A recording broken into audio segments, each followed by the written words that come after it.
ये भगवान की कथा है और भगवान की कथा हमको कैसे सुनना चाहिए, किस तरह से जीवन में उतारना चाहिए। हमारी और आपकी कथा नहीं है। वीरेंद्र बाबा आपके परिवार के बालक हैं और अपने ही परिवार में ये हमारी छोटी जो बेटी बैठी है, नौजवान लड़की जो है मेरी बहन है और माँ तो मेरी माँ है, मेरे परिवार के सारे लोग हैं। मैं कोई कथा वाचक के हैसियत से नहीं, अपना समझ करके आपको बता रहा हूँ आपको कैसे चलना है, क्या करना है। माता जी को पकड़ने का प्रयास हम करने जा रहे हैं। अच्छा, दुर्गा जी जानी ले केकर मेहरारू है। दुर्गा जी शंकर भगवान का नाम जानते हैं कि नहीं? नहीं जानते हैं। भोलेनाथ का नाम बोलो, शंकर भगवान की जय। शंकर जी की औरत का नाम, थोड़ा गौर करिएगा मेरे तरफ दिमाग। शंकर जी की औरत का नाम सती, जो कथा शुरू होने जा रही है। शंकर जी की औरत का नाम सती, शंकर की औरत का नाम पार्वती, शंकर की औरत का नाम गौरी, शंकर की औरत का नाम गिरिजा, शंकर की औरत का नाम दुर्गा, शंकर की औरत का नाम अंबिका। जितना नाम है ये हमारे भोलेनाथ की अर्धांगिनी है लोग महाराज। और माता जी की कथा आप लोग सुनने जा रहे हो। हम कथा यहीं से प्रारंभ कर रहे हैं। प्रयागराज इलाहाबाद में जब नहान लगता है ना, तो सारे संत हम लोग जाते हैं स्नान करने प्रयागराज। तो प्रयागराज में याज्ञवल्क्य जी महाराज गए थे स्नान करने, और स्नान करने गए तो वहां कौलबास लिए, और कौलबास लेने के बाद, कौलबास 1 महीना का होता है, कौलबास लेने के बाद श्री भरद्वाज जी के आश्रम पर गए। आज भी वर्तमान में आश्रम भरद्वाज जी का है। तो आश्रम पर जाकर के जब पहुंचे तो भरद्वाज जी महाराज इनका चरण धोए और आसन पर बैठाए, और आसन पर बैठाने के बाद इन्होंने आज याज्ञवल्क्य जी महाराज से प्रश्न कर रहे हैं कि सरकार, आज मेरा एक प्रश्न है, इसे बताने का प्रयास करें। कहने तो मैं जा रहा हूं, भरद्वाज जी ने कहा, मैं कहने तो जा रहा हूं, लेकिन मुझे लज्जा लग रही है, शर्म लग रही है कि हमारे बात को आप गलत या अन्यथा न लें। उन्होंने कहा, बोलिए क्या कहना है। ये पहली चौपाई मैं मानस का उठा रहा हूं, और एक बात गौर करेंगे, यहां जितने विद्वान हैं, रामचरितमानस की पोथी जब आप खोलेंगे तो तुलसी बाबा ने पहला श्लोक लिखा है, बड़ा नाम अरसंघा नाम, रसा नाम छंद सांपी, मंगला नाम चौकर तारऊ, बंदी बाणी विनायको। ये मानस का पहला श्लोक है, और कथा की पहली चौपाई में दे रहा हूं, पहली चौपाई। और बड़ा गौर से कथा को सुनिएगा। भरद्वाज जी महाराज याज्ञवल्क्य जी से प्रश्न कर रहे हैं। तुलसी बाबा लिख रहे हैं, राम कवन मैं पूछूं तो ही, राम कवन मैं पूछूं तो ही। ताली बजाते रहिए सभी लोग भाव से। राम कवन मैं पूछूं तो ही, कहिए बुझाई कृपा निधि मोही। राम सिया राम, जय जय राम राम राम। सिया राम, जय जय राम। एक राम अवधेश कुमारा, एक राम अवधेश कुमारा। एक राम अवधेश कुमारा, तिनकर चरित विदित संसारा। राम सिया राम, जय जय राम राम राम। सिया राम, जय जय राम। जैसे मीटे मोर भ्रम भारी, जैसे मीटे मोर भ्रम भारी। कहू सो कथा नाथ विस्तारी। तारी।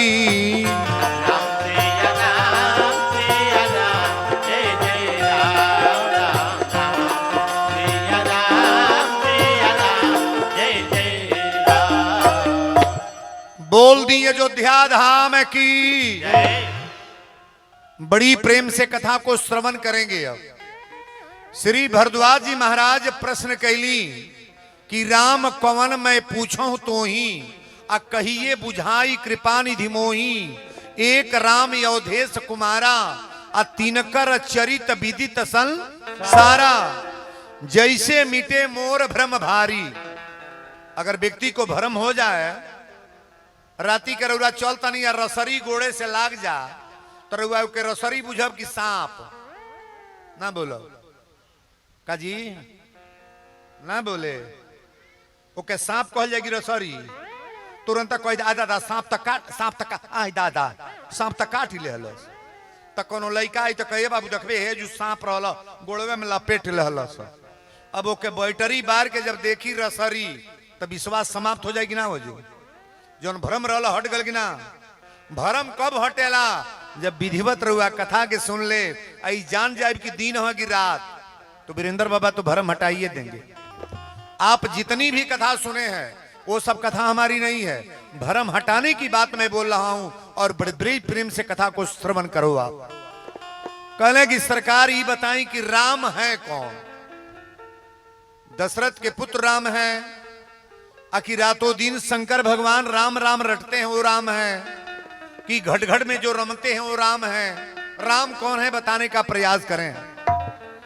याज्ञवल्क्य जी महाराज एक बार राम के नाम लेबे ना कहले।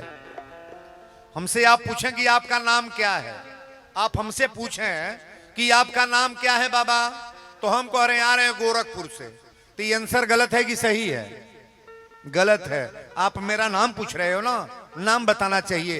ये कहले कि राम कौन मैं पूछूं तो ही आ कहिए बुझाई कृपा निधि मोही। एक राम अवधेश कुमारा तिनकर चरित विदित सन संसारा। ये बताने का प्रयास करें आप।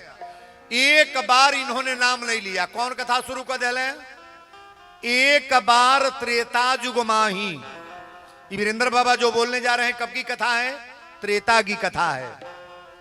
त्रेता की कथा है और बड़ा गौर से समझना। आज भी वो कथा होती है तो नया महसूस होता है कि पुराना? नया महसूस होता है। इतनी पुरानी कथा। त्रेता के बाद द्वापर और द्वापर के बाद कलयुग। ये कलयुग चल रहा है लेकिन आज भी भगवान की कथा नई मालूम होती है। बोलो सच्चे दरबार की। कथा पर ध्यान देना।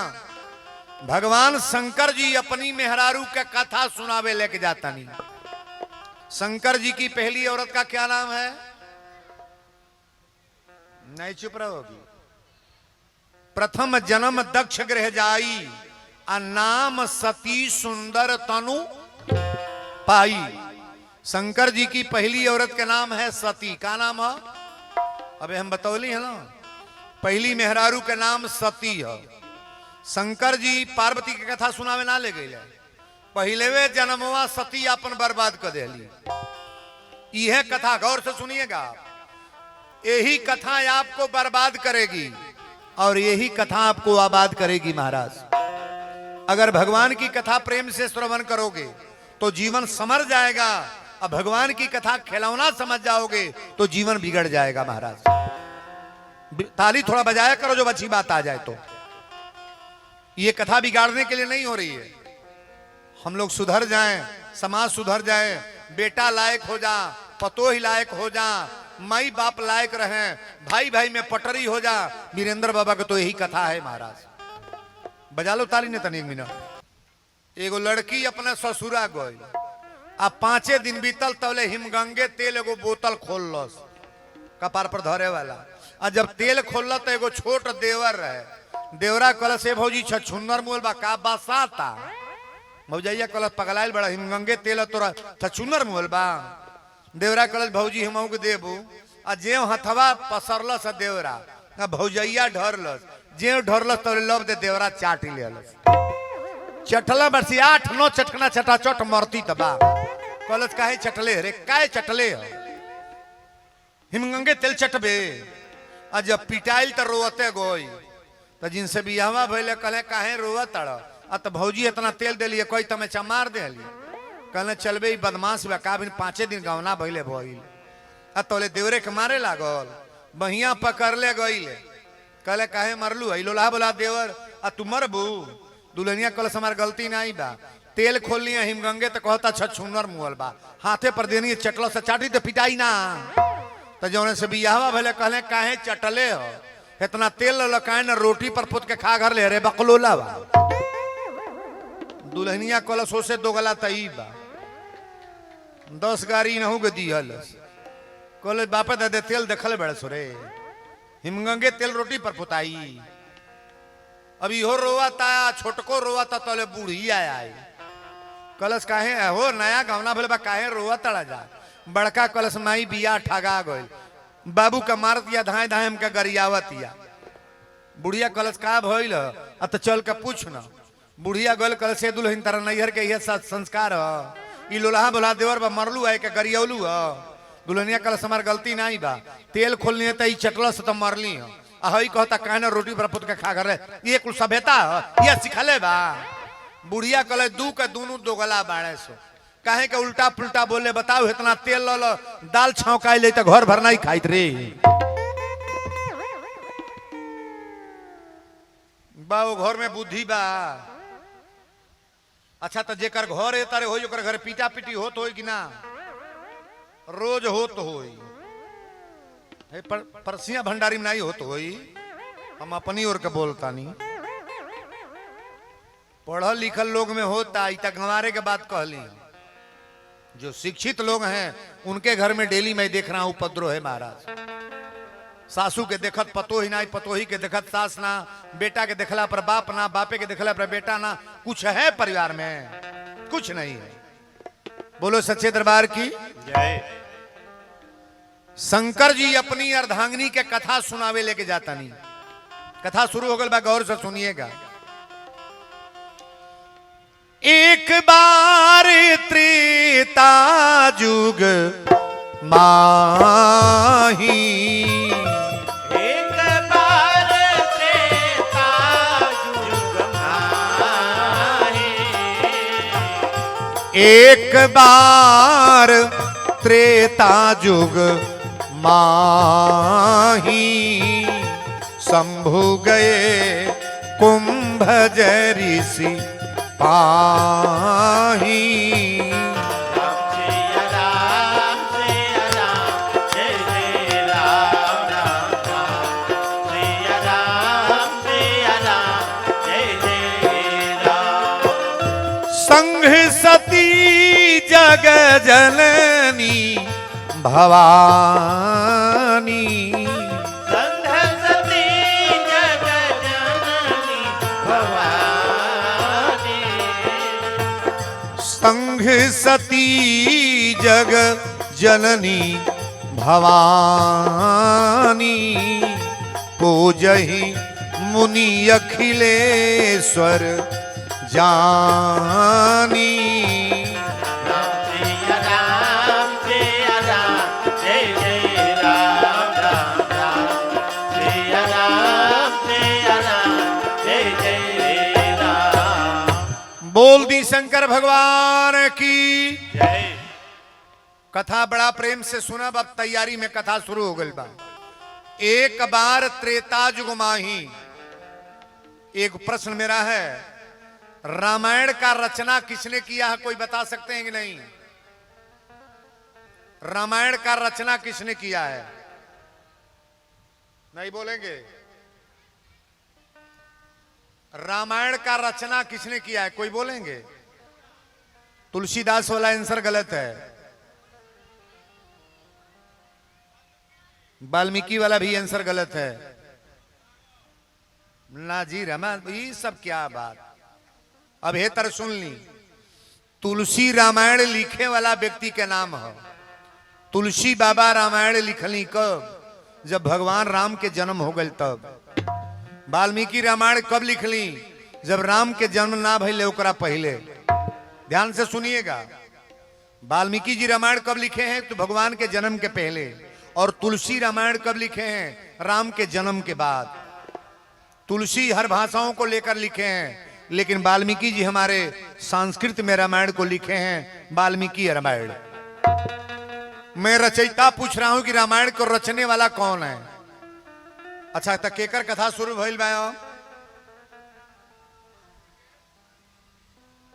शंकर भगवान के। कहा राम जी के कथा शुरू हो गई? अरे भाई, शंकर भगवान ने कथा सुनावे जाता है लेके के अपनी अर्धांगिनी के। शंकर भगवान रामायण के रचयिता हैं, गौर से सुनेंगे आप। रचि महेश निज मानस राखा, अपाय सुसमय शिवासन भाखा। रामचरितमानस का रचना हमारे भोलेनाथ करते हैं महाराज, भोलेनाथ ने किया है। रामायण को रचयिता शंकर जी हैं हमारे। बोलो शंकर भगवान की जय। कथा ये जगह पर शुरू भइल बा, ध्यान दे। शंकर भगवान पूरे रामायण को रचे हैं, लेकिन कथा सुनने दूसरे के पास जा रहे हैं। बहुत लोग गांव में ऐसा हो जौन हारन लगल बा ना, कहिया जौन वीरेंद्र बाबा बोलत ना तो हम जानते बानी ना। लोग कह देला मैं जौन कथा भइल तो जानते बानी। शंकर जी सारे रामायण को रचे हैं, तभी भगवान की कथा सुनने जा रहे हैं। और आप अपने को विद्वान साबित करोगे तब तो कथा सारी रसातल को चली जाएगी सरकार। कथा सुनने का प्रयास करो। शंकर जी सती से कहली कि चला कथा सुने। सती कली कहां कथा होता? सजी कथा के खानी आप बानी या कथा सुने कहां? शंकर जी कहली पर्वत पर कथा होता। शंकर जी कहली कथा पर्वत पर होता? कहले हाँ। तो शंकर जी सती के लेके गईली। शंकर जी की औरत का नाम सती है, जो ने नवरात्र में बानी माई का नाम सती है। दुर्गा को बता रहे हैं, आगे चलते जाइए कथा में मिलेगा। और बड़ा बारीकी से कथा को समझने का प्रयास करना। शंकर की पहली औरत का नाम सती, प्रथम जन्म दक्ष गृह जाई, और नाम सती सुंदर तनु पाई। पहला जन्म में सती नाम रहे। और शंकर भगवान जब कथा सुनावे लेके चलनी, और जब लेके गईले कुंभज ऋषि जी के पास, तो सती के लेके शंकर जी बैठली। अच्छा, शंकर जी कुर्सी पर बैठली कि भुइया? शंकर जी अपनी मेहरारू के लेके गईली तो अगवे बैठली। जे रामायण के रचयिता है, ये पृथ्वी पर सबसे बड़ा महान देवता कौन है? हमारे भोलेनाथ। हमारे राम जी भी शंकर जी को प्रणाम करते हैं। और शंकर जी कथा सुने गईली तो नीचे बैठली कि ऊपर? कुर्सी पर बैठली कि धरती पर? कथा कहां बैठ के सुनना चाहिए? जमीन पर की कुर्सी पर? जमीन पर तो नहीं। मान लीजिए थोड़ा मौसम गीला है तो इसलिए कुर्सी लग गई है। कुर्सी पर भी बैठना बुरा नहीं है। किसी के कमर में दर्द हो, किसी के ठेहुन में दर्द हो, पैर में दर्द हो, बैठे, मना नहीं करेंगे। लेकिन कुर्सी का व्यवस्था, जो कुर्सी पर लोग बैठते हैं बड़ा जल्दी नींद आ जाती है। और जब जमीन पर बैठ कर कथा श्रवण करोगे ना, इतना टाइम तो जरूर बना लो कि 3 घंटा में एकदम ताकेंगे और ध्यान से कथा को सुनेंगे। शंकर जी लेके गईली तो आगे में बैठली, अपना सती के आगे बैठली। जैसे मेरे सामने जब कथा हम बोल रहे हैं तो आप लोग आगे बैठे हैं। जो आगे बैठे हैं, इतना आनंद पीछे वाले को मिलेगा? नहीं मिलेगा। कथा में आगे बैठना चाहिए कि पीछे? आगे। पिक्चर हॉल में आगे के टिकट लेना चाहिए कि पीछे? पीछे। और नेता की भाषण में खड़ा होकर भाषण सुनना चाहिए कि बैठकर? खड़ा होकर। कोई ठीक नहीं है कि लाठी चार्ज कब हो जाए। हाँ, लाइन में बता रहा हूं और ध्यान से सुनते जाओ आप। शंकर जी लेके गईली तो सती के लेके आगे में बैठली। और ज्यों बैठली तो कुंभज ऋषि जी जे कथा कहे जाता, दोनों हाथ जोड़ के प्रणाम कैले। तुलसी बाबा लिखली, संघ सती जग जननी, संसार की माता है वो जो बैठ रही है जमीन पर। संघ सती जग जननी भवानी, अब पूज ही मुनि अखिलेश्वर जानी।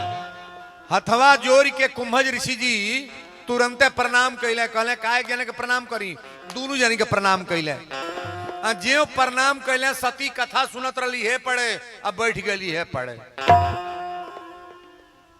यह कथा रौरा के बर्बाद करी, यह कथा आपकी आबाद करी। ध्यान से सुनिएगा। अच्छा, तो भगवान से छिपा है कोई बात? इस गांव में कौन गलत आदमी है भगवान जानते नहीं है? कौन सही आदमी उनको नहीं जानते हैं, कौन गांव में लगाने बजाने वाले उनको जानते नहीं है, हो गांव में फौजदारी कराने वाला कौन है, गंदे लोग कौन है, परमात्मा तो जानते हैं। हमसे आप छिपा लोगे लेकिन भगवान के दरबार में छिप नहीं पाओगे। बोलो सच्चे दरबार की। शंकर जी जब लेके बैठली तो हथवा जोड़ के प्रणाम कैले, आ जो प्रणाम कैले तो सती कथा सुनल बंद। शंकर जी कहले ल खोली लेकिन जीवन तो हर बर्बाद, कथा में मत आओ ठीक है, लेकिन आने के बाद अगर सुनना है तो भगवान की कथा सुनो प्रेम से। शंकर भगवान अकेले कथा सुनत नहीं कि राम कथा मुनि बरज बखानी, राम कथा मुनि बरज बखानी, राम कथा मुनि बरज बखानी, सुनी महेश परम सुख मानी, सुनी महेश परम सुख मानी, राम कथा मुनि बरज बखानी, सुनी महेश परम सुख मानी। शंकर भगवान प्रेम से कथा सुनतनी, अब माता सती कथा सुनली ना। राम कथा मुनि बरज बखानी, सुनी महेश परम सुख मानी। भगवान शंकर जी अकेले कथा सुनली लेकिन माता सती कथा सुनली ना। ना कथा सुनली तो भइल का, शंकर जी कहली अब चल कथा हो गई, सती कली हो गई, शंकर जी कहले हो नहीं गई, पूरा हो गई पूरा। ये जने साधु बाबा जाड़ा के महीना रहे, लिंगोटी पहिर के सुतल रहे, एगो लिंगोटी पहिर के सुतल रहे, तरह कांपत रहे। तब एगो राजा घोड़ा पर सवार होके रेशमी चद्दर ओढ़ के अइले, आ जब देखले साधु बाबा के कांपल तो अपन चद्दर उठा के साधु के ओढ़ा दिले। आ जब साधु के ओढ़ोले तो साधु कहले जियत रहे राजा, यही तरह करत रहो, आशीर्वाद दिलंग ना। जब चद्दर ओढ़ोले तो साधु बाबा के आशीर्वाद हो कि जियत रह राजा, यही तरह करत रहो। चद्दर ओढ़ा के चल गए, 4 गो चोर अइले, कहले रे सधुइया काहे कितना बढ़िया चद्दर ओढ़ले बा। अब चोरवा लेके चद्दर भागे लगल सो, अब भागे लगल सो साधु बाबा कहले 2 बात नहीं बोलब, एक गो बोलो। साधु न हई तो राजो के कहले जियत रह राजा, यही तरह करत रह। आ चोरवा लेके गइले सो तो एगो के कहले जियत रहे ए बाबू, यही तरह करत रह लोग। तो के नीमन हो गल, के बाबूर नहीं बोलो। चोरवन के नीमन भर की बाबूर भगल सो लेके नाग दियल सोझे बाबूर। बुरा भला समझने का प्रयास करो आप, बुरा भला जान जाओ। और यहाँ ऐसा थोड़ा बा कथा ना भइल बा, तो जौन कथा भइल बा उ कथा हमरे मान के ना बा, हम उ सुनाइब जौन हेमे अंदर प्रवेश कर जा कि वीरेंद्र बाबा तू है ये बोलल बड़ा। बोलो शंकर भगवान की जय। शंकर जी कथा सुन लेहली, सती से कहली कि चलो, कहली हो गई, कहले हाँ हो गई। तुलसी बाबा लिखल है, अरे मुनि सन विदा मांगी त्रिपुरारी, अचले संघ ले दक्ष कुमारी,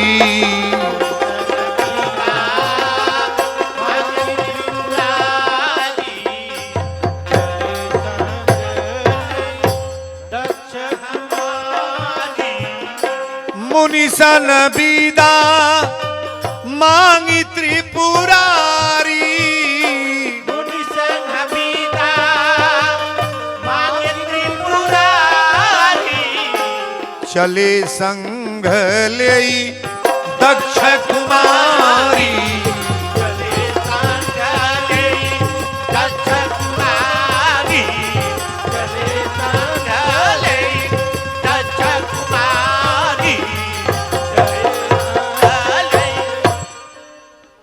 मुनि सन विदा मांगी त्रिपुरारी, आ चले संघ ले दक्ष सती के लेके भगवान शंकर जी चलल बानी। अब लेकिन रास्ता में सोचा तनी कि अखंड नायक परमात्मा के अवतार भगवान के जन्म अयोध्या में हो गइल बा। अही तनी आगे कथा में सुन। अच्छा, शंकर जी जब लेके चलनी तक खुश बानी की कष्ट में बानी? खुश बानी। अपनी मर्दे के साथे रउरा सोनू घाट चौराहा पर जाई, सजी सामान किना जा, कपड़ा किना जा, चप्पल किना जा, गहना किना जा, सब श्रृंगार के सामान किना जा। अब मालिक के तने न कहे कि तने चलो बर्फी खा के एक गिलास पानी पी लो, तो रउरा मर्दे पर खुश होखब कि नाराज? ओजू से भन भनाते पैदल आई। अब तारा साथे कबो सोनू घाट देवरिया जाए बिना सजी का के का कोइले, जब एक गिलास पानी बर्फी ना खियोले, चाउमीन आ बर्गर ना खियोले मले छवा नहीं कुरकुर नहीं खी जानत, हम जौन लाओ जानता नहीं हुए बोलो। गुपचुप जौन खते नहीं खी तो के का जाना। सब करने के बाद व्यक्ति बर्बाद हो जाएगा कि नहीं? शंकर जी बड़ी प्रेम से लेके गई, अब बड़ा प्रेम से बैठौले की कथा सुना। सजी कैला के बादो कथा सुनली ना। है इतना बड़ा पंडाल लगल बा, घर घर में अलाउंस भइल बा कि वीरेंद्र बाबा आ रहे हैं, सब लोग जान रहे हैं, सबका घर में भाव बा कि बाबा की कथा बा। आ गाँव में कथा होता, घर ही के लोग ना आवे तो के फायदा करी कि नुकसान? तुरंत रिएक्शन करेगा। भगवान से कभी दुश्मनी मत करो। अब हेतर सुन लो, पटीदार ऋषि आई तो कुछ ना बिगड़ी, पटीदार ऋषि आ जाना तो कुछ ना बिगड़ी, रिश्तेदार ऋषि आ जा तो कुछ ना बिगड़ी, प्रधान सभासद ऋषि आ जा तो कुछ ना बिगड़ी, विधायक ऋषि आ जा तो कुछ ना बिगड़ी, टोला मोहल्ला ऋषि आ जा तो कुछ ना बिगड़ी। लेकिन भगवान नाराज हो जाए तो नहीं बोलोगे? अच्छा, तो कुछ बिगड़ी कि सब गोई? तो के मनाओ चाहिए कि नाराज मत हो की? दुनिया के फेर में मत पड़ो, परमात्मा से निवेदन करो कि भगवान अब कभी आप कभी नाराज मत होइएगा। हमारे बारी फुलवारी पर नजर रुआ देले रह। अगर भगवान का नजर रहेगा ना तो बेटा अच्छा होगा, परिवार अच्छा होगा, माँ अच्छी रहेगी, बहू अच्छी रहेगी, परिवार के सारे लोग अच्छा रहेंगे। महाराज वर्तमान में सबसे बड़ा कष्ट जानता नहीं कहां बा? ये गांव के जितना पुरनिया माई बैठल बड़ी सो, ओ कुल से पूछब कि तोर आत्मा खुश बा? तोलहर मैं बोल रहा हूं, किसी की हिम्मत नहीं कोई कह दे कि बाबा हम बड़ा गदगद बानी। कारण का? कारण का? तो जौने बेटा खातिर का कइल गई, उ बेटा अपना माई के कदर ना करता। जौने पतोही के बोलावे खातिर कितना कौन सा सुनाई अगर आती कि हमरो पतोही अब आई, आइला के बाद उ लीला शुरू होता, बाप हो बापू निमन होता कि बाबू। हमारी कथा नहीं है, पहले संस्कार। आई नहीं है कि एक के कपारे बा। शंकर जी के परिवार के कथा हो तारू राय में समझत जाए। शंकर जी लेके चलली, आकाश मार्ग से चलल बने भगवान। वही टाइम में भगवान राम का अवतार हो चुका है। और सीता के रावण चुरा के लेके गई बा। पेड़ पौधा से राम जी पूछत अड़े, जन जन के लोग से पूछत अड़े। आ जब शंकर जी वो सामने अली तो जब देखले राम जी के रोवल तो दोनों हाथ जोड़ के प्रणाम कैले। शंकर जी के इष्टदेव कौन है? राम जी। और राम जी के इष्टदेव शंकर भगवान। शंकर जी राम जी को प्रणाम करते हैं और राम जी हमारे भोलेनाथ को प्रणाम करते हैं। ये दोनों एक एक पूरक हैं महाराज। राम जी शंकर जी को प्रणाम करते हैं और शंकर भगवान राम जी को प्रणाम करते हैं। और ज्यों प्रणाम के तो सती कहली अब लीला लीला कौन शुरू हो गई? अब एजू के गोड़ लागता नहीं, कौन देवता एजू उपट गई है। शंकर भगवान कहले आज तोहरो बुझाता बाउरे लिखल बा। अच्छा तो नीमन लिखल बा कि बाउर? जगह जगह सुबहा होक है तो मेहरारू के बाउर लिखल बा कि नीमन? हेमे तो केहू सुबहा करत नहीं होई। सासू पर सुबह अलगे, मर्दे पर सुबह अलगे, देवरे पर सुबह अलगे, पटीदारे पर सुबह अलगे, दिन भर सुबह लेकर मरो। किसी पर सुबह मत करो। मैं सुबह की बीमारी की बात बोल रहा हूं। सती के सुबह भइल की एजू कौन देवता आ गए? शंकर जी कहले जेकर कथा सुने गए ललू इहे के हई। सती कली है लड़का रोता उ हई भगवान हम। शंकर जी कहले ब्रह्म है, सच्चिदानंद परमात्मा है। सीता के रावण लेके चल गल यहाँ के रोवत तनी। सती कहली जे भगवान है ओकरा मालूम नहीं बा ओकर मेहरारू कहाँ गई है भगवान हो ब्रह्म है। शंकर जी कहले ऐसा शब्द मत बोला, हाथ जोड़ के प्रणाम कर। सती कहली हम इनके गोड़ लगा इनके 12 वर्ष का बच्चा कोई रो रहा है, ये ब्रह्म है, भगवान है, परमात्मा है। शंकर जी कहले नहीं विश्वास बात का करबू? कहली हम इनका परीक्षा ले। शंकर जी कहले भाई कम में बगड़ल बा, अब तक बगड़ ही जाता है। भगवान क्या नहीं जानते हैं?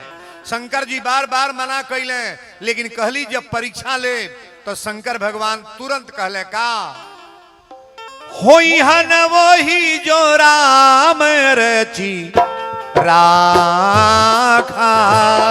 होई हन वही जो राम रची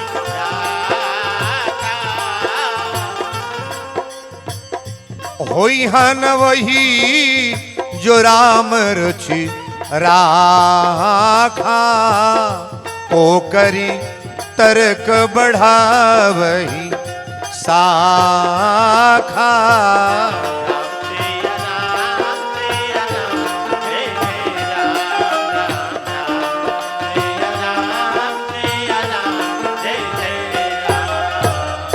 बोल दी शंकर भगवान की। सीता के रावण लेके गलबा, बार बार शंकर जी मना करता नहीं मत जा। सती कली नहीं हम इनका परीक्षा ले, तो कहली जा होई हन वही जो राम रची जा। हाँ तो बात इनाई मान ली आ गईबो कैली तो असली रूप में ना जाताड़ी। इनाई कि हम सती हैं तो चला वही तरह चला। अब गईबो कैली तो नकली अब ना खड़ा कैली। रहली सती बन गई सीता। राम जी की औरत का नाम का है? सीता। और शंकर जी की औरत के नाम सती। रहली सती बन गई सीता और नकली सीता बन के राम जी के आगे में कूदत चल ताड़ी। असली सीता राम जी के आगे चलने की पीछे पीछे चलती हैं, लेकिन नकली सीता आगे कूदत ताड़ी। लक्ष्मण जी कहले भैया हाउ देख ली। राम जी कहले तकावा मत, अबे खुदे हमके तकावे आवत ताड़ी। जब आगे अली तब पहले राम जी दोनों हाथ जोड़ के प्रणाम कैले। दोनों हाथ जोरी पानी प्रभु कीन प्रणाम। जोरी पानी प्रभु कीन प्रणाम। जोरी पानी प्रभु कीन प्रणाम। पिता समेत लीन निज नाम। राम सिया राम जय जय राम राम राम। सिया राम जय जय राम। जोरी पानी प्रभु कीन प्रणामू। अब पिता समेत लीन निज। राम जी कहली कि भोले भंडारी कहाँ बानी? ये जंगल में रुआ घूमत नहीं। सती कहली दादा ये चिन्ह तड़का। भगवान को चिन्हाना नहीं है, आप हमारे शब्द को समझने का प्रयास करना। कहले कि भोले भंडारी कहाँ बानी रुआ अकेले जंगल में घूमत नहीं। सती कहली अब तेजू से भगले के ताक बा। आ सती अब भागे लगली तो जौन और भागत रही रामे राम दिखाई देता रहे। ओने जातड़ी राम ओने जातड़ी राम, खाली रामे राम। सती हाकासल पियासल भागल पराई बौरहू के लगोइली। भोलेनाथ मौन में राम राम राम राम सीताराम जपतड़े। सती जब गईली तो शंकर जी तकली। भोलेनाथ कहली का भइल? सती कहली का भइल? रौरहू गोड़ लगली, हम गोड़ ला के आवतानी। सही बोली कि झूठ? झूठ को गलती हो गई। कथा सुने गईली, कथा नहीं सुन ली। रास्ता में मना कैले कि परीक्षा लेवे न जा, बात मनली ना, अबो कैली तो झूठ। को गलती हो गई? को गलती? परमात्मा एक बर्दाश्त कर लेंगे, 2 बर्दाश्त करेंगे, 3 बर्दाश्त करेंगे, ऐसा होगा?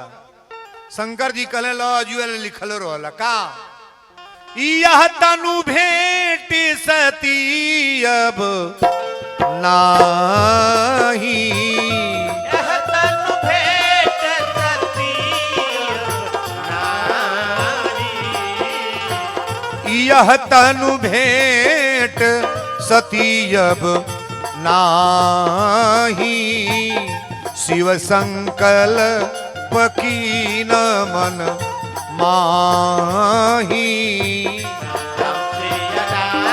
सिया राम जय जय राम राम राम, सिया राम जय जय राम। बोल दी शंकर भगवान की। जय। शंकर भगवान खोलहर कहले अबले तब पर्दा में रहल, यह तनु भेंट सती अब नाही, शिव संकल्प कीन मन माही। मन ही मन संकल्प कैले न तू हमार मेहरारू न तुहार हम मरद। तनी एक बात रोवा पच बताए, रोवा पच के मालिक ऋषिया जात केहू जान पाई कि ऋषियाल बने, केहू नहीं बुझ पाई। हई पाल्टी ऋषिया जात, हई पाल्टी रसोईया परोसत में चिन्हा जाइए। तन बनल बाजार रही ना तो फर्स्ट क्लास पानी ले आके धरी हैं, मूली काट के धरी हैं, अचार के मरचा भड़ुआ मरचा दे, नींबू के अचार दे, मार कुछ कुछ किए हैं। अब बिगड़ल बाजार बता है तरता का हमरा और है ये जुबा ले उनसे कहीं रो खाई खाए कहीं है ये जुबा जकर मन करते खाई चाहे नहीं खाई। ओकरे बाद फिर पूछे नहीं आई। एक बेर मर्दे मेहरारू में रिसा खिसी भइल है, तो मौगी मर्दा से नहीं बोले, बोल चल नहीं रहे।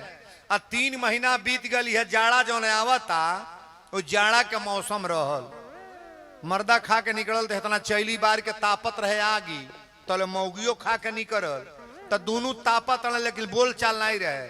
उ ताकत या हे ताड़े आई ताकत रहे न अगिया दोनों तापत रहे सो हे तारे, ओकर मुँह बहे ने ओकर मुँह तापत रहे सो दोनों। तब एगो चूनी छटक के मर्दा के धोती सुन गे लागल, एगो लुतुही छटक के एक धोती सुन गे लागल। हई बड़ा चालू जाती है जन आगे बैठल बा, हे तर तिरछे तकलस, कॉलेज बोल चाल है नहीं के कैसे कहीं रो जरता, कॉलेज मलछौ सब बोलब तनिया भाले धो ले।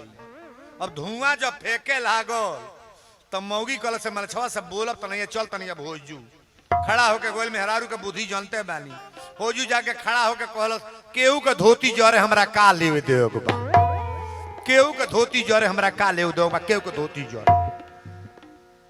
धोतिया मर्दे पहिरले रहे, उनसे बोले गइल ह बोललस ह उ त कहलस केहू के धोती जरे, आ धोतिया यह पहिरले बना भाषा में बुझा देलस। दौड़ के जाके मेहरारू के गोड़े पर गिर गइल, कहले ले आज से कान पकड़ो तनी कबो रिसिया आई बिना। कौन पार्टी बोलल? मर्द वाली पार्टी। मर्द वाली पार्टी बड़ी थेथर पार्टी है। औरत कोनो नाराजो हो जाई तो बोली ना, ऊ ना बोली, बोली है तो मर्दे बोली है। मेहरारू कोनो रिसिया जाती घर में तो 3 बेर यहाँ कहे कहो बजरिया से का आई, वो बोली ना का आई, काहे ना बोल ताड़ू का आई। तीसरा बेर कहबो करी हमारा हम ही जानता नहीं का आई, तू जाना तू बुझ। अब्बा किने मन करी सौदा भाषा बड़ा अब का कहीं है। स्त्री पुरुष का भाषा तो उतना बढ़िया होना चाहिए कि कभी जीवन में बिगाड़ ना हो। देखिए सब देव देव हैं, हमारे शंकर जी महादेव हैं। जितना मर्द यहां में है परसिया के लोग सुन लें, केहू के सामने इनाई लिखाइल बा कि राकेश देव, लाल बच्चन देव, सुदामा देव, बबलू देव, गुड्डू देव, मुन्ना देव, चाहे वीरेंद्र देव, कहीं लिखाइल बा देव नाय। अब तो लोग सामने मंजू देवी, गुड़िया देवी, कुसुम देवी, अनारी देवी, जिलेबा देवी, डिंपल देवी, अरे सब देवी है। ये देवियां बैठी हैं, लक्ष्मी स्वरूपा। एक बात और कहेंगे हम, महिलाओं को कभी अपने मुंह से गाली मत दो। पुरुष लोगों से निवेदन करेंगे, अपनी अर्धांगिनी को, चाहे अपनी मां को, परिवार के लोगों को, महिलाओं को अपने मुंह से कभी गाली मत दो। और महिला का इज्जत जिस घर में होगा, आपका सम्मान बढ़ेगा, धन की बरकत होगी। जौने घर में मेहरारू रोवतिया, मार खातिया, माई रोवतिया, कुटुक कुटुक कल जाता, उस घर का बरकत कभी नहीं होगा। थोड़ा ताली बजान लो। बाप हो बाप, यो बतिया नहीं सुने लायक बा। कहो तो लग बाउर कहनी के नीम त निमनो बनौले पर ताली ना बाजी। परिवार में औरतों का दर्जा ऊंचा है। पुरुष कितना हूं कमा लें, कितना हूं संपत्ति बना ले कर लें, लेकिन व्यवस्था तो सब आप ही लोगों का है। और महिला चाहे तो घर को राज रजा देगी, और महिला अगर बिगड़ जाए ना तो घर को बर्बाद करने में देरी नहीं लगेगा बाबू। हम निवेदन करेंगे आप सभी लोगों से कि परिवार को सजाने का प्रयास करो आप। बोलो शंकर भगवान की। शंकर जी कहले कि यह तनु भेंट सती अब नाही, शिव संकल्प कीन मन। शंकर जी नाराज हो गए, लेकिन लेके जब सती के गईले तक कैलाश पर्वत पर आसन लगा ले। सती के पहली औरत के कथा चलता, आज जब आसन लगा के बैठले तो 87,000 वर्ष तक लेना, 87,000 वर्ष भोलेनाथ तक लेना, और 87,000 वर्ष के बाद शंकर जी तकले जगले। तुलसी बाबा लिखली, राम नाम जब सुमीरन लागे, राम नाम जब सुमिरन लागे, राम नाम जब सुमिरन लागे, जानी सती जगतपति जागे। राम सिया राम, जय जय राम राम राम, सिया राम, जय जय राम। बोल दी शंकर भगवान की जय। राम नाम जब सुमिरन लागे, आ जानी सती जगतपति। शंकर भगवान के जागल जनली कि भोलेनाथ ताक रहे हैं, तो जब सती गईली तो शंकर जी अपना बगल में बैठौले, कहले देवी अब बगल में बैठा। माता सती कहली कि स्वामी आप नाराज बानी का? शंकर जी कहली नाराज ना बानी ना, बैठ। तो रामे जी के कथा, रामे जी के प्रवचन सती के सुनावे लगले। आ वही टाइम में, वही समय में ए बाबू प्रजापति राजा दक्ष यज्ञ करत अड़े। कथा सीरियल आप रामायण को सुन रहे हैं। प्रजापति राजा दक्ष यज्ञ करते हैं, और सती के सजी बहन बहनोई देवता लोग आकाश मार्ग से जाता रहे। सती कली स्वामी लोग कहाँ जाता रहे? शंकर जी कहले तोरा नैहर में जग होता। सती कली हमारी नैहर में जग होता तो ई न्योता हमार बोलाहट ना बका। कहले हमारी बैर से तोहर पिताजी न्योता ना दिले बड़े। सती कली कौन बैर भइल बा? शंकर जी कहले तोरा नैहर गइल हली, तोरा नैहर गइली जहिया ब्रह्मा जी सभा के अध्यक्ष बनौले, उस सभा में हम गइली। सब लोग तोहरा पिता के प्रणाम कइल, हम मुड़ी ना झुकौली, ओकरा कारण नाराज बने, हमारी घर न्योता ना आयल बा। सती कली जब न्योता ना आयल बा तो केहू जाई कि ना? शंकर जी कहली कि जब न्योता ना आयल बा तो हम तो यह कहब केहू ना जाई। अच्छा, ई शंकर जी कहले तो सती के मानल चाहत रहे कि ना? अगर मर्द नाराज बागी ना, हम ससुरारी हमरे केहू ना जाई, तब मेहरारू का मान जाए जाएंगे ना। लेकिन ओहू युग में या एहू युग में मेहरारू को मान जाए कि नैहरे ना जाए, ना जाई हैं जब ले पूरा बंडल हो न जाए नैहर से ससुराल मनी है। कथा बड़ा जोरदार है और समझने का प्रयास करोगे कथा को शंकर जी बार बार मना कैले कि मत जा।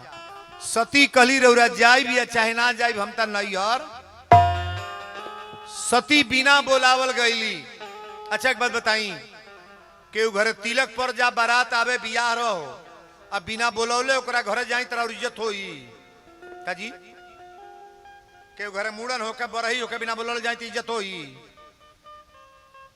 अब माई से भेंट करे जाके बताओ तब ना इज्जत होई?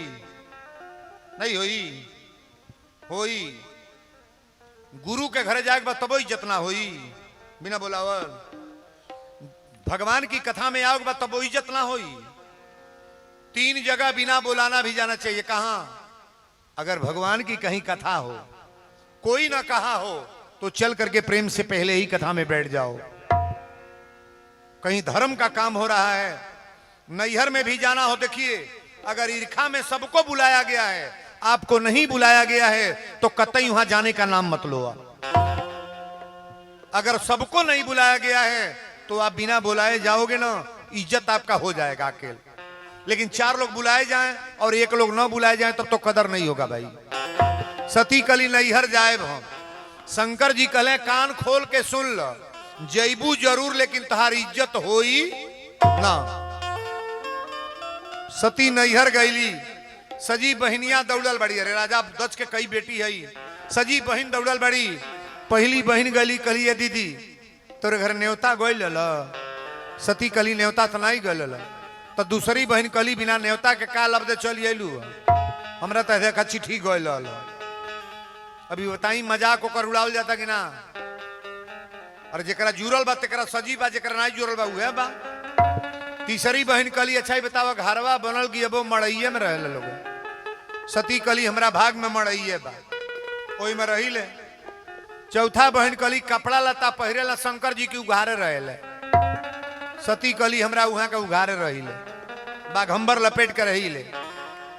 पांचवा जने कली भात रोटी बने लगी, अबो भंगिए पीसे लू। सती कहली अब तो बर्दाश्त नहीं होता। अच्छा बताई गरीबी अमीरी अपने हाथ में बा। आज उरौरा गांव में जे गरीब बा वो अमीर होई कि ना? वीरेंद्र बाबा बोल रहे हैं अमीर होगा वो, एक न एक दिन होगा। चाहे बेटा के चलते हो जाए, पति के चलते हो जाए, किसी के भगवान की कृपा अगर हो जाएगी तो गरीब आदमी अमीर हो जाएगा। आज ये राजा बाबू गरीब होई कि ना? ना होई।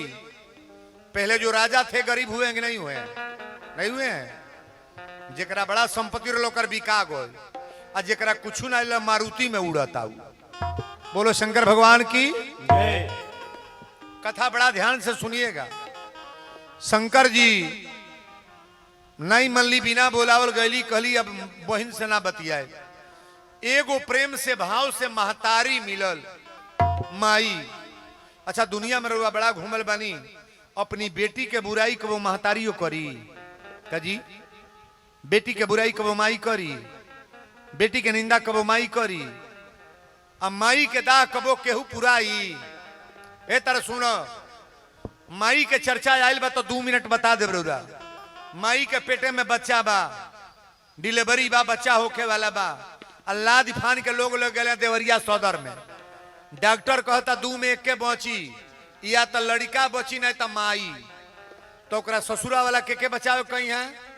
ससुरो को ही पतो ही बचा दिए डॉक्टर साहब, सासुओ को ही पतो ही बचा दी, मर्दों कही हमार मेहरारू बच जा, देवरो कही भौजाई बच जा।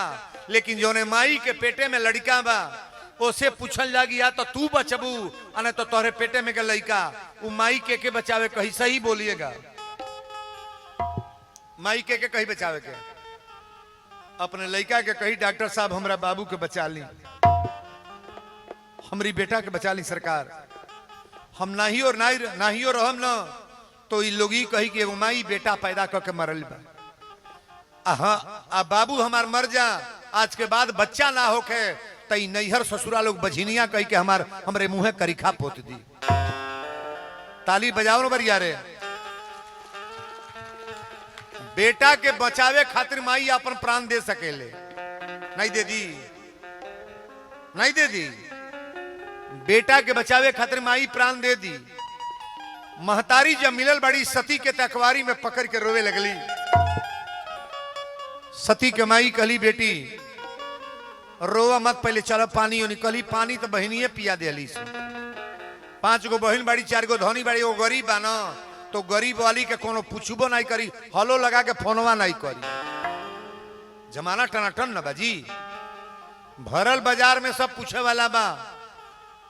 और ओरा कहीं जाके नैहर में देख ले, 5 गो रिश्तेदार आयल बड़े ना, और तनिके बाउर साड़ी पहन के जाई, देखी रहा जो इज्जत होता तुरंत कहीं को कारे तोरा हरदम जरले रहलक, कुछ ही तोरा बाना है, हैया पैर कैले हो।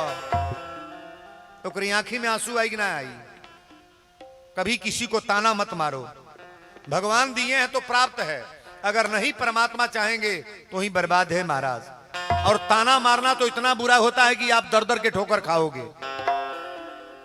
कर भला तो हो भला, और कर बुरा तो हो बुरा।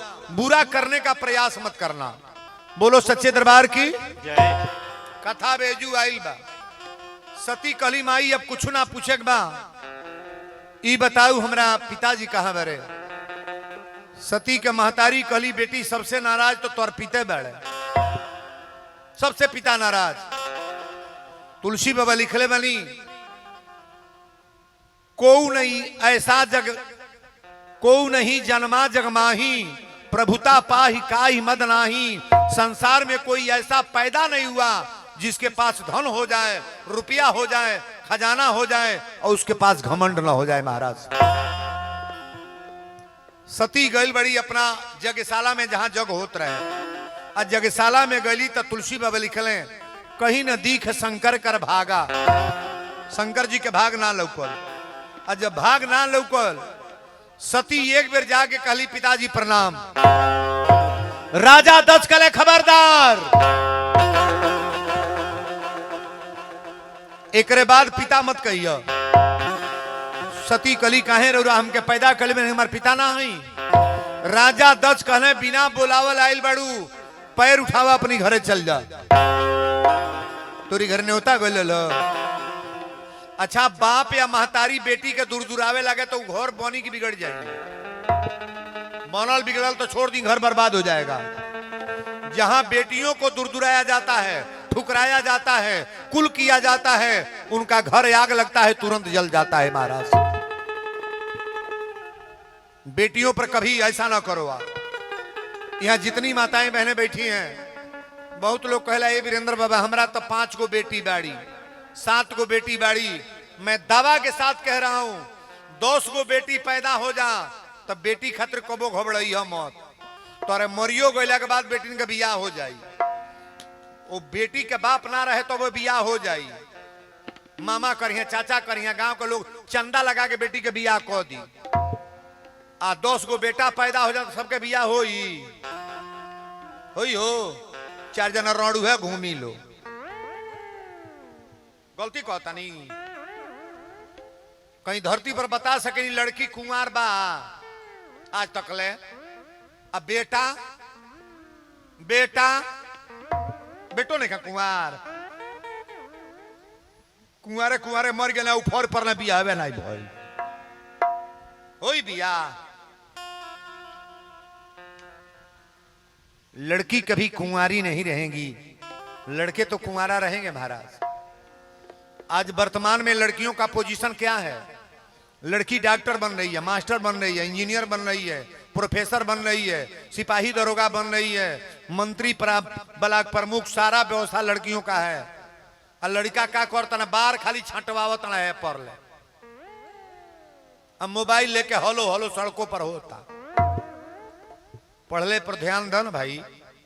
या जितने नौजवान बच्चे हैं उनसे मैं कह रहा हूं, पढ़ाई लेकर के बढ़िया पोजीशन में डिग्री में आओ। 50 गो बरदखुआ दुआरे पर आई है, अगोरे के नहीं परी हमारे घर बियाह के हुआ उतना बा। लड़का नौकरी पाई तो बरदखुअन के लाइन लग जाएगी ना, ना लग जाई। बेटिन के बियाह खोज के करे के बा, और तोहरे दुआरे पर के हुआ तो हरदी पोताई नहीं। बढ़िया है, सुंदर विचार से लड़कों को रहना चाहिए। यहाँ जितने नौजवान बाबू लोग हैं, आपसे बार बार हम कहेंगे पढ़ने के चक्कर में रहो, फालतू मोबाइल के चक्कर में नहीं, दुनिया देश के चक्कर में नहीं, घूमने के चक्कर में नहीं। अगर लेना है तो नौकरी के चक्कर में पढ़ो। शादी तो कुत्ते अरे कुकुर बिलार के बियाह हो जाता, लड़कन के बियाह ना हुई, सबके शादी हो जाएगी। लेकिन नौकरी के लिए प्रयास करो कि मेरी नौकरी हो जाए। बोलो सच्चे दरबार की जय। कथा एजू अलबा गौर से सुना। जब सती अपना पिताजी के यहाँ गईली, या जब जगशाला में गोड़ लगली, राजा दक्ष कले तुरंत पहले चल जा। सती कली कहाँ चल जाई? कले अपना शंकर जी कलक चल जा। यही कमारे त न्योता ना दिहली, न वही है ना तू अबू, तो अबे ना कहले तू आ गईलू। सती कली पिताजी हमरा और बेटी हैं, प्रथम जन्म दक्ष गृह जाई, और नाम सती सुंदर तनुपाई, हमार नाम सती रौरा रखले बनी। शंकर जी से बियाह रौरा कैले बनी। राजा दक्ष कले हमार कैसन बेटी या कैसन दामाद, ई जे बेटी दामाद बाबू के बोलोले बनी हम। सती कली बोलोले बनी त कान खोल के सुन ली आखिरी लाइन। रौरा जौना जग के करतनी, जौने जग में हमारा पति के अपमान होता, सिंदूर के अपमान होता, ये जग के होके ना दे ना। राजा दक्ष कहले का करबू? सती कहली यही जग में जग के मरब, यही जग में मरब। जगशाला के बगल में सती हथवा जोड़ के विष्णु भगवान से कली की भगवान अब तक हम मरे जाता नहीं, लेकिन एक निवेदन बार हुआ से कहले का, मर गईला के बाद जब जन्म लें तब फिर भोलेनाथ के शरण में भक्ति प्रदान होखो। सती मरत अड़ी, देखी गौर से सुनिएगा। मरती सती हरि सनि बर मागा, भरत सती हरि सन बर मांगा। मरत सती हरि सन बर मागा, जन्म जन्म पद शिव अनु रागा। राम सिया राम, जय जय राम राम राम। सिया राम, जय जय राम। बोल दी शंकर भगवान की। जय। भरत सती हरिसन बर मांगा, आ जन्म जन्म पद शिव अनुरागा। सती मर गईली, अब मर गईला के बाद शंकर जी अपन जटा धरती पर पटकल है। आ सबसे बड़ा बदमाश गण वीरभद्र के भेजले जाके जो तमाशा खड़ा कर दे, जितना लोग बा सबके मार के गिरा दे। वीरभद्र गईल बने सबके मार के गिरा दिले बाबू। शंकर जी अपन त्रिशूल छोड़ले, अब प्रजापति राजा दक्ष के गर्दन कट गई। तनी एक बात और बताएं, भगवान के अभिमान भावेला अगी प्रेम? भगवान को प्रेम पसंद है कि घमंड? नहीं बोलोगे? इतनी बड़ी कथा हो रही है और आप अपना प्रेम लेकर न आओ तो घमंड से भगवान रिझेंगे, भगवान नहीं खुश होंगे। पहले प्रेम बना करके आओ कि कथा में हम चल रहे हैं, और भी हल्की कथा नहीं है, आज पहला दिन है, बड़ा बारीकी से कथा को सुनने का प्रयास करना आप। सती मर गईली, और शंकर भगवान के त्रिशूल गई, प्रजापति राजा दक्ष के गर्दन कट गई। भोलेनाथ गई बनी, और सती के मरल लाश से अपना गटई में बांध ले। ये रामचरितमानस में नहीं है, कथा तो रामायण का मैं बोल रहा हूं, लेकिन शिव पुराण पढ़िएगा। शिव पुराण सती के मरल लाश गटई में बांध ले। हमनी घरे मेहरारू मरी तो के जरावल जाई, माटी में दफनावल जाई कि गटई में बांधल जाई, लेकिन शंकर भगवान गटई में बांध के लेके चल ले। अब विष्णु भगवान सुदर्शन चक्र उठा ले। सुदर्शन चक्र उठा के एक बेर नचा के फेंक ले, 51 गो टुकड़ा धरती पर कट के गिर गई। का गिरल? सती के मरल लाश। आ जब कट के गिर के मरल बड़ी, मर गईला के बाद जब लाश टुकड़ा भइल बा, तो ये सिद्ध पीठ दुर्गा का अवतार माना गया है।